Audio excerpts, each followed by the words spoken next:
Hoy quiero que sigamos por aquí, por esta línea, y vamos a leer el libro de Oseas. Como tenemos mucha palabra y ahora menos tiempo, se las van a proyectar. El hijo las va a proyectar para que usted rápidamente la lea conmigo. Oseas 7:8 dice: Efraín se ha mezclado con los demás pueblos y se vuelven tan inútiles como una torta a medio cocer, a una torta sin voltear. Imagínense, a una torta medio cocer. ¿Qué se come una torta medio cocida? Sabe mal, parte cruda y tiene que ver con los gentiles. Este texto bíblico tiene que ver con la restauración que el Padre prometió desde aquellos tiempos. Tiene que ver con los que un día reconocimos a Yeshua como Adonai, y por eso formamos parte de Israel. Y el apóstol Pablo en Efesios 2 nos plantea todo este proceso. El verso 8 lo podemos interpretar, el que acabamos de leer de Oseas, como un proceso que todavía no ha sido completado, porque la torta sigue a medio cocer. Por eso el proceso todavía no está listo. Génesis 48, 17, 19 dice: pero viendo José que su padre ponía la mano derecha sobre la cabeza de Efraín, le causó esto disgusto, y tomó la mano de su padre para cambiarla de la cabeza de Efraín a la cabeza de Manasés. Y dijo José a su padre: así no, padre mío, porque este es el primogénito, pon tu mano derecha sobre su cabeza. Mas su padre no quiso y dijo: lo sé, hijo mío, lo sé. También él vendrá a ser un pueblo y será también engrandecido, pero su hermano menor será más grande que él, y su descendencia formará multitud de naciones. Amén. También aprendimos acerca de este texto bíblico, y aprendimos de que hay una versión que en hebreo dice Melo HaGojim. Está diciendo la plenitud de los gentiles. Hasta ahí nosotros estuvimos viendo en clase. Ahora continuamos con esto. Y en esta clase, bueno, no la lograré terminar porque realmente es larga, pero en esta clase vamos a ver cómo es redimido el hijo pródigo. ¿Recuerdan la clase que tuvimos del hijo pródigo? Bueno, como 3 nada más se acuerdan. ¿Se acuerdan de la clase del hijo pródigo? Ay, pocos. Bueno, bendito Rey. Vamos a ver en qué condición es que el hijo pródigo vuelve a su casa. Tome nota para que usted en su casa lea Jeremías 50, versos del 4 al 10. Porque en ese texto bíblico y según esa escritura, el Eterno establece que Efraín sería el portador del juicio sobre Babilonia. O sea, es algo que vendrá. Y en su restauración derrotaría a Babilonia. Y Pablo lo menciona. Ahora yo le voy a leer. Romanos 11, del 25 al 26 dice: porque no quiero, hermanos, que ignoréis este misterio, para que no seáis acerca de vosotros mismos arrogantes, que el endurecimiento en parte ha acontecido en Israel, hasta que haya entrado la plenitud de los gentiles, y luego todo Israel será salvo, como está escrito: vendrá de Sión el libertador, que quitará de Jacob la impiedad. Amén. Está diciendo que esto marcaría el fin de los gentiles. Y cuando está hablando la escritura, está haciendo referencia a Babilonia, nos habla no habla de la ciudad, está hablando del sistema como tal, del sistema babilónico. Miremos estos puntos. Nos está diciendo, retomemos. 1. Efraín está esparcido en las naciones, todavía está esparcido en las naciones. 2. El Eterno promete que Efraín sería la plenitud de los gentiles. Y 3, que a través de Efraín traería un juicio sobre Babilonia. Y 4. En su restauración vendrá la derrota total de Babilonia. ¿La restauración de quién? De Efraín. Para llevar al final del tiempo los gentiles. Así que, amados, Efraín es la descendencia de Abraham. Nosotros, como Efraín, somos la descendencia de Abraham. Y dice la palabra que será como la arena del mar. Génesis 28, del 4 al 5. Multiplicaré tu descendencia como las estrellas del cielo, y daré a tu descendencia todas las tierras, y todas las naciones de la tierra serán benditas en tu simiente. Por cuanto oyó Abraham mi voz y guardó mi precepto, mis mandamientos, mis estatutos y mi Torah. Amén. Ahora que dice Génesis 28, versos 13 y 15, dice: he aquí Elohim estaba en lo alto de ella, el cual dijo: yo soy Adoshem, el Elohim, el todopoderoso de Abraham tu padre, y el Elohim de Isaac. La tierra en la que estás acostado te la daré a ti y a tu descendencia. Aquí le está hablando a Jacob, ¿se acuerdan? Cuando se abren los cielos. Y sigue diciendo: será tu descendencia como el polvo de la tierra, y te extenderás al occidente, al oriente, al norte y al sur. Y todas las familias de la tierra serán benditas en ti y en tu simiente. He aquí, yo estoy contigo y te guardaré por donde quiera que fueres, y volveré a traerte a esta tierra, porque no te dejaré hasta que haya hecho lo que te he dicho. Amén. ¿Hasta cuándo? Hasta que haya hecho lo que te he dicho. Amén, aleluya. Esa palabra está en cumplimiento. Todavía no se ha cumplido en pleno. Esa profecía, recuerde que el Eterno se la entregó a Abraham. Pero aquí vemos que se la reitera a Jacob. Pero cuando se la reitera a Jacob, la amplía un poco más y la enfatiza sobre las familias de la tierra. ¿Esto qué quiere decir? Que Efraín está haciendo la tarea. Oseas 1:10 dice: pero el número de los hijos de Israel. ¿De quién está hablando ahí? Para que definamos. Exactamente, habla de nosotros, habla de Efraín. Pero el número de los hijos de Israel no habla de Israel como nación, habla de Efraín. Será como la arena del mar, que no se puede medir, no se puede contar. ¿Quién lo dijo?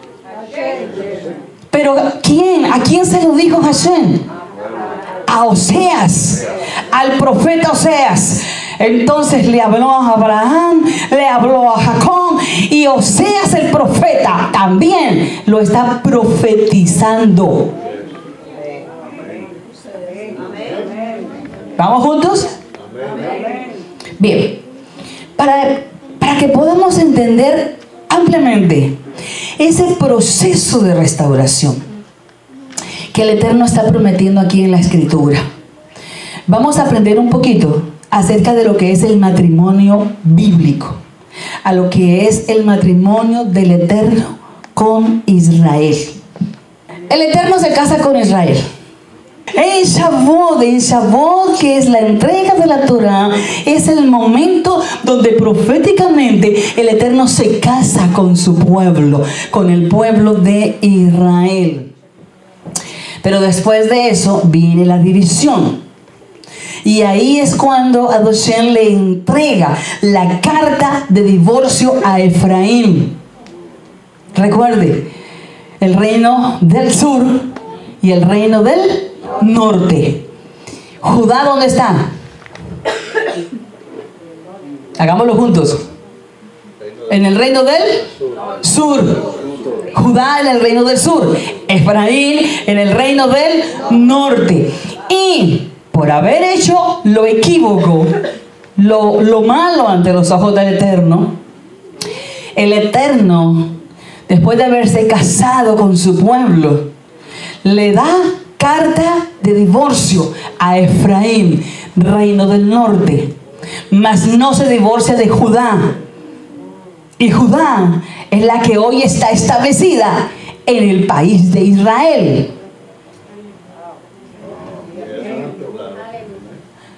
¿Me explico? ¿Sí? ¿Me sigue aquí? Él le entrega la carta de divorcio, pero luego le dice que la va a restaurar, y que la va a restaurar bajo la implicación de un matrimonio. Bajo la implicación de un matrimonio adultera, y le da carta de divorcio. Pero la va a restaurar bajo la implicación de otro matrimonio. Por eso está escrito el Brit o Berit Hadashah. ¿Qué significa eso?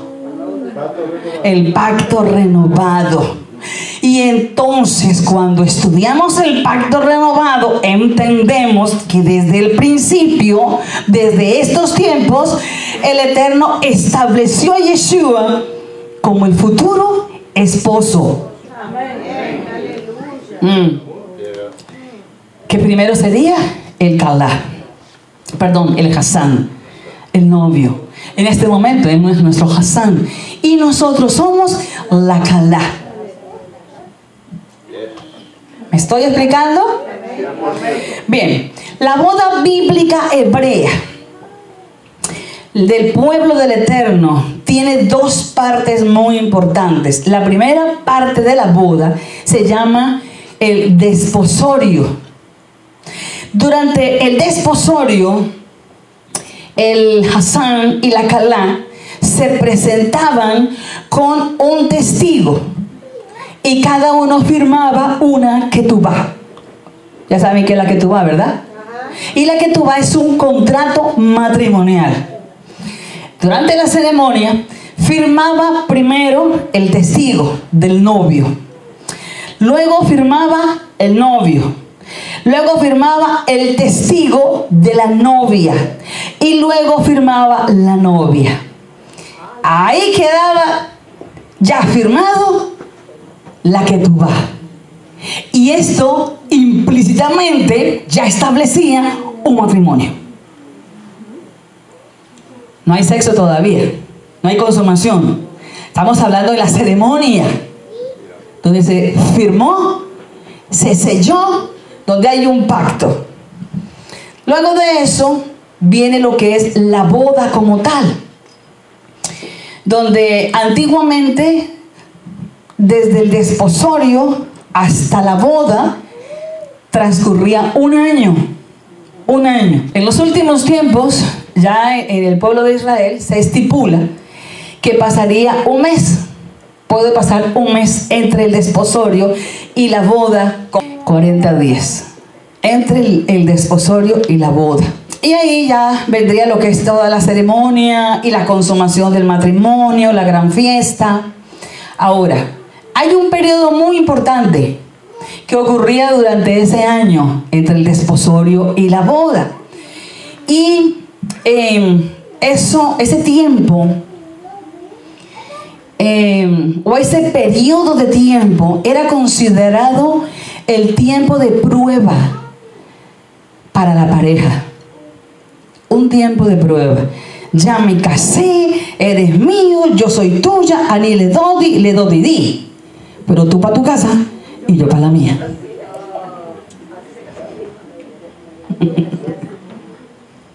No corriendito como ahora, es que no, mañana nos casamos, véngate ya. No. Un año, conocido como periodo de prueba. En este periodo de prueba, si el esposo encontrara algo incorrecto con su esposa, le podía entregar la carta de divorcio. Le entregaba la carta de divorcio. Si en ese año, en el periodo de prueba, no pasaba nada y todo estaba bien, entonces llegaba la consumación del matrimonio. Leamos Jeremías, capítulo 2, versos del 1 al 3. Y dice: y vino a mí la palabra del Eterno diciendo: ve y clama a los oídos de Jerusalén, diciendo: así dice el Eterno, de ti recuerdo el cariño de tu juventud, el amor de tu ¿qué? De tu desposorio. Está hablando del tiempo del matrimonio. Se acuerda de ese momento del matrimonio, de cuando me seguías en el desierto por tierra no sembrada. Santo era Israel para el Eterno, o sea, apartado para él.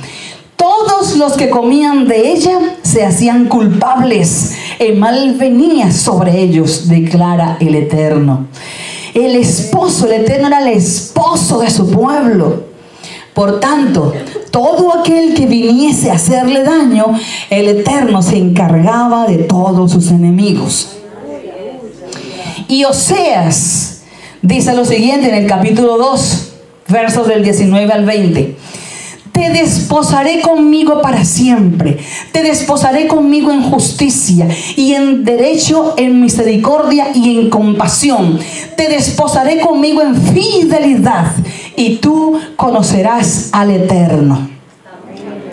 Está hablando de cuando el Eterno lleva a Israel al Sinaí y cuando se le revela a Moshe y le entrega la Torá, conocidas como el ¿qué? Las tablas de piedra, donde están las primeras 10 letras del alfabeto hebreo. Y esas primeras 10 letras no quiere decir que solamente eran 10 mandamientos. No. Y no eran los únicos mandamientos. Eran las primeras 10 de los primeros 10 mandamientos, pero eran en total 613. Esos 10 mandamientos escritos en las tablas, en la Torá, en la Ketuvá, eran parte de los 613. Representaban a 600, mira, estos 10 estaban representando los otros mandamientos y esos eran las arras que se daban en el matrimonio, que bueno, ya hoy por hoy no las dan, pero en aquel entonces había que dar las arras, conocido como las arras en el matrimonio. Y esos 10, esas conocidas como las arras, representando las arras, entonces representaban el pacto dentro del esposo y su esposa. Por eso es que usted encuentra o lee o estamos aprendiendo que esas tablas, esa Torá, eran la Ketubá. Tremendo lo que se relaciona el desposorio de José y María cuando María queda embarazada. Estaban en ese tiempo ya comprometidos, pero todavía no se habían unido.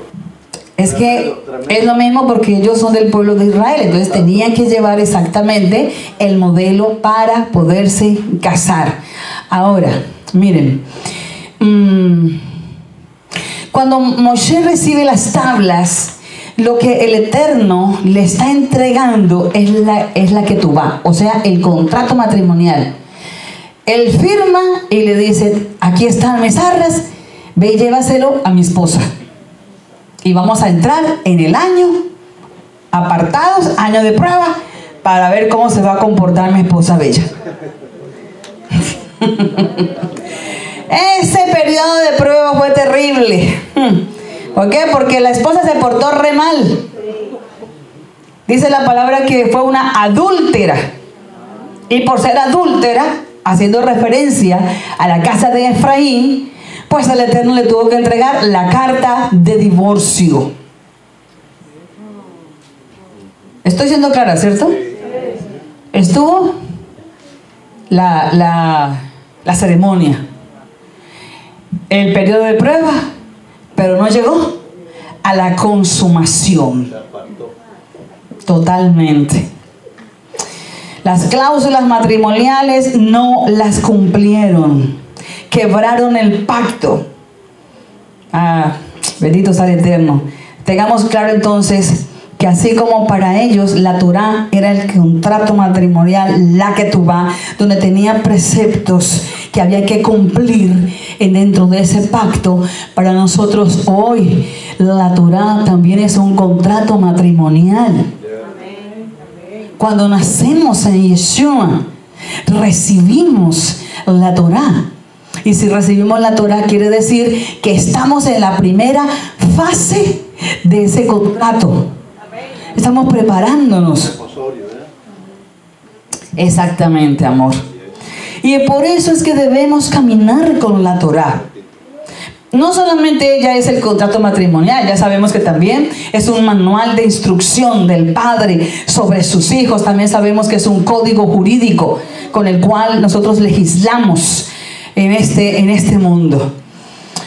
Y dice que para que el matrimonio se mantenga y se pueda consumir, se debe observar las cláusulas que están escritas en esa Torá. Proverbios 3:18 dice: ella es árbol de vida a los que de ella echan mano, y benditos son los que la retienen. ¿A qué hace referencia? A la Torá. La Torá es el árbol de la vida, pero la palabra me dice que Yeshua es el verbo. Por lo tanto, Yeshua es la palabra y Yeshua es el árbol de la vida. Quiere decir que Yeshua es la Torá. ¿A quién recibimos entonces? A Yeshua HaMashiach. Bendito sea el Eterno. Ya viene el tiempo donde podamos ver a Yeshua como ese esposo, pero vamos a explicar cómo es eso. El pecado de Efraín está relacionado con el incumplimiento a ese contrato matrimonial.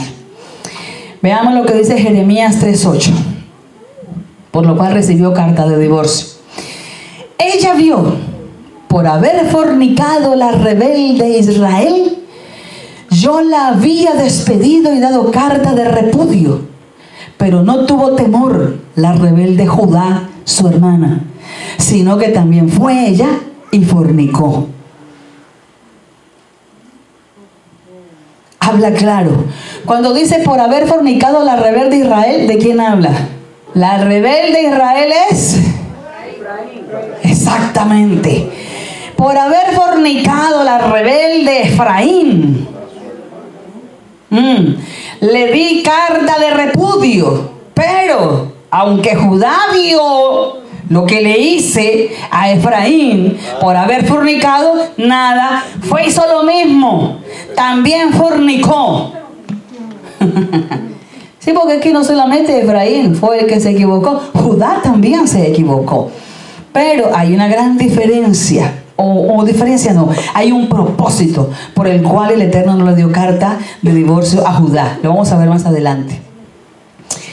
Le dio carta de divorcio a Efraín, porque dice la Escritura, como lo leímos, y como dicen otras porciones de la Biblia, que contrató con los amantes, o sea, le fue infiel al Eterno, fue idólatra, se contaminó con los Baales, y así fue como se esparció por las naciones, y recibió la carta de divorcio, incumplió con las cláusulas del matrimonio. Deuteronomio 24, del 1 al 4, eso se va a poner más interesante. Lamentablemente el tiempo se acabó, pero lo voy a dejar así con ganas de más. Deuteronomio 24, del 1 al 4, para que nosotros veamos cómo el Eterno es un diseño tan increíblemente perfecto, tan perfecto, hasta llegar a nosotros. Deuteronomio 24, del 1 al 4 dice: si un hombre se casa con una mujer, pero luego deja de quererla por haber encontrado en ella algo indecoroso, solo podrá despedirla si le entrega una carta de divorcio. Una vez que ella salga de la casa, podrá casarse con otro hombre. Si ocurre que el segundo esposo le toma adversión y también le extiende una carta de divorcio y la despide de su casa, o si el segundo esposo muere, el primer esposo no podrá casarse con ella de nuevo, pues habrá quedado impura. Hago un paréntesis allí. Israel se había casado con el Eterno. ¿Tenía qué? Un esposo. Uno. Luego, ¿qué hizo? Adulteró, porque estaba casada. Adulteró. Adulteró con sus amantes. ¿Cuántos lleva?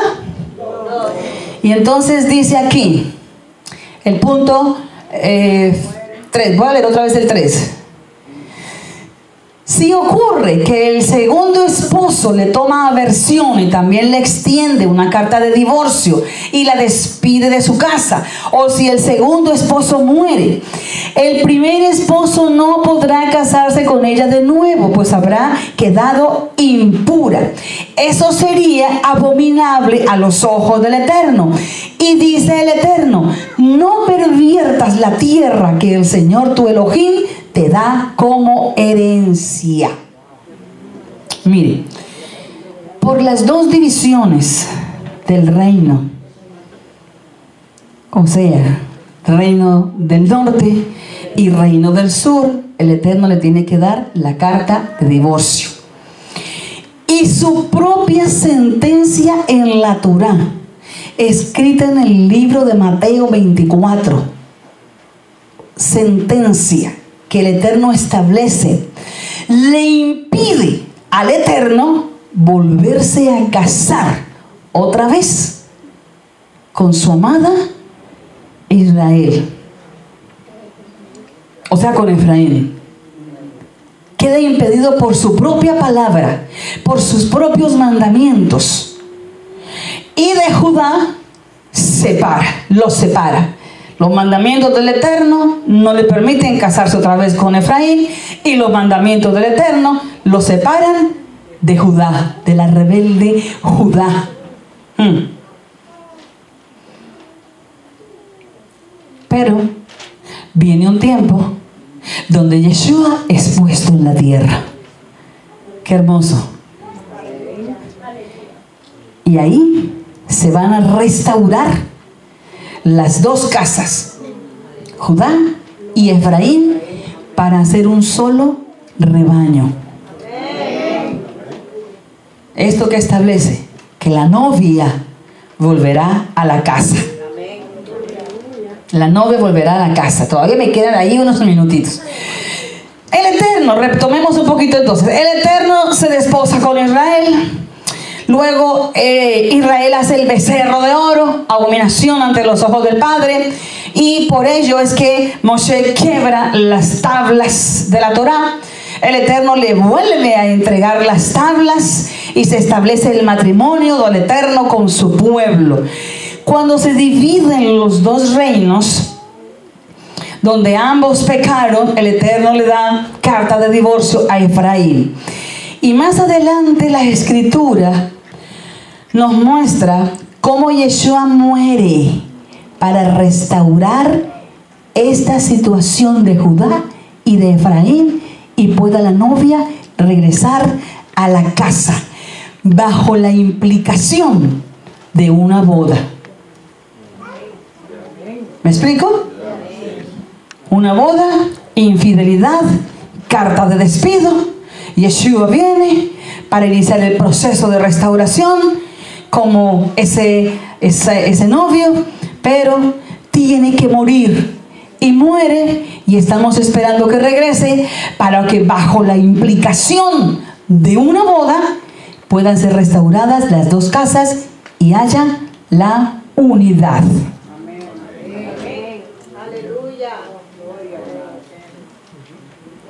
Yo creí que usted se iba a gozar más con eso.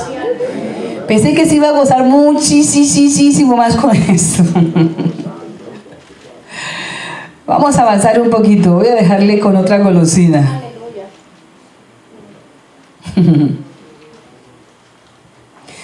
Mire, la sentencia contra Efraín. Jeremías 3 nos muestra algo tremendo.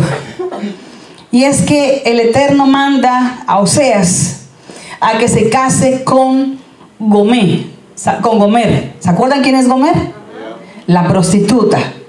Y de la relación con esta prostituta le nacen tres hijos. Y el nombre de cada uno de estos hijos lleva dentro de sí la sentencia que el Padre establece para Efraín. Déjeme, yo lo dejo con ese tema y lo continuamos la próxima semana. Jeremías 3, voy a leérselo, del 6 al 7 dice: me dijo el Eterno en días del rey Josías, ¿has visto lo que ha hecho la rebelde Israel? O sea, la casa de Efraín. Ella va sobre todo monte alto y debajo de todo árbol frondoso, y allí fornica. Y dije, después de hacer todo esto se volverá a mí. Pero no se volvió. Y lo vio su hermana, la rebelde Judá. Ella vio que por haber fornicado la rebelde Israel, yo la había despedido y dado carta de repudio. Pero no tuvo temor la rebelde Judá, su hermana. Así que también fue ella y fornicó. ¡Wow! Podemos predicar eso de ese pedazo. Pero no, vamos a mirar ese matrimonio de Oseas. En Oseas capítulo 1, versos 2 al 9. El principio de la palabra de Elohim por medio de Oseas. Dijo Elohim a Oseas: ven, tómate una mujer fornicaria, e hijos de fornicaria, e hijos de... Tómate una mujer fornicaria e hijos de fornicación, porque la tierra fornica apartándose de Elohim. Fue pues y tomó a Gomer, hija de Diblaim, la cual concibió y le dio a luz un hijo. Y le dijo Elohim: ponle por nombre Jezreel, porque de aquí a poco yo castigaré a la casa de Jehú por causa de la sangre de Jezreel. Me quedo un momentico en la coma, porque quiero dejarlos en esta enseñanza, en esta porción, para que se den cuenta. No sé si algunos tenían un significado diferente de lo que yo le voy a enseñar, de lo que es Jezreel, Ruama, y se den cuenta de la verdad de esta palabra y la sentencia que ella contiene. 4. Y le dijo Elohim: ponle por nombre Jezreel, porque de aquí a poco yo castigaré a la casa de Jehú por causa de la sangre de Jezreel, y haré cesar el reino de la casa de Israel. Y en aquel día quebraré yo el arco de Israel en el valle de Jezreel. Concibió ella otra vez y dio a luz una hija. Y le dijo Elohim: ponle por nombre Lo-ruama, porque no me compadeceré más de la casa de Israel, sino que los quitaré del todo. Mas de la casa de Judá tendré misericordia y los salvaré por Elohim su padre. Y no los salvaré con arco, ni con espada, ni con batalla, ni con caballos, ni jinetes. Después de haber destetado a Lo-ruama, concibió y dio a luz un hijo. Y dijo Elohim: ponle por nombre Lo-ami, porque vosotros no sois mi pueblo, ni yo seré vuestro Elohim. Es una palabra re fuerte. Tremendo lo que contiene. Le dice al Eterno: vete y casas con una prostituta. Todo lo contrario a lo que su Torá establece. Pero el Eterno es un profeta. Lo que hace, sus símbolos proféticos, sus actos proféticos, tienen una redención final. Al primer hijo le dice: ponle por nombre Jezreel. Y la palabra Jezreel, ahí le aparece en pantalla, significa ya esparció. Recuerde que la palabra ya es una contracción del nombre del Eterno. Ya esparció. ¿Qué está diciendo? Ponle por nombre a ese hijo que has tenido el decreto, la sentencia de Elohim sobre Efraín. Los esparcí por las naciones. El Eterno los esparció. El segundo nombre, Lo-ruama, que significa no misericordia. El Eterno está entregando una sentencia: los esparcí y no tendré misericordia de ellos. Nos está hablando de esa fuerte sentencia del Eterno sobre Israel. Qué fuerte: no tendré de ti misericordia. Y el tercero, por nombre, Lo-Ami, que significa no mi pueblo. Wow. Está diciendo el Eterno, los esparcí, no tendré de ustedes misericordia y no son ustedes mi pueblo. Wow, esas son las sentencias de Elohim viviente. Declaró algo, a pesar de esas sentencias, mire, como es nuestro papá. Son sentencias muy fuertes, pero a pesar de esas sentencias tan fuertes, el Eterno declaró algo muy importante. Cuando él mismo dijo acerca de Efraín, que no sería más su pueblo, que no tendría más misericordia de él, pero dijo, será restaurado. Será restaurado. Wow. 3 nombres que establecen una cruda sentencia, por lo cual el Eterno le dio carta de divorcio, lo repudia, no lo acepta como su pueblo, no tendrá más misericordia de él, pero dice, mas luego lo voy a restaurar. Y no me quiero pasar porque sé que mañana es día de trabajo, así que vamos a dejarlo hasta ahí y nos falta todo un resto, un hermoso recorrido para ver esas maravillas que el Padre hace, a pesar de que forniquemos en nuestros principios, a pesar de que forniquemos en nuestra identidad. Hay decretos del Eterno que no nos van a favorecer, pero siempre al final Él tendrá como propósito restaurarnos. Amén. Pongámonos en pie, amados hijos.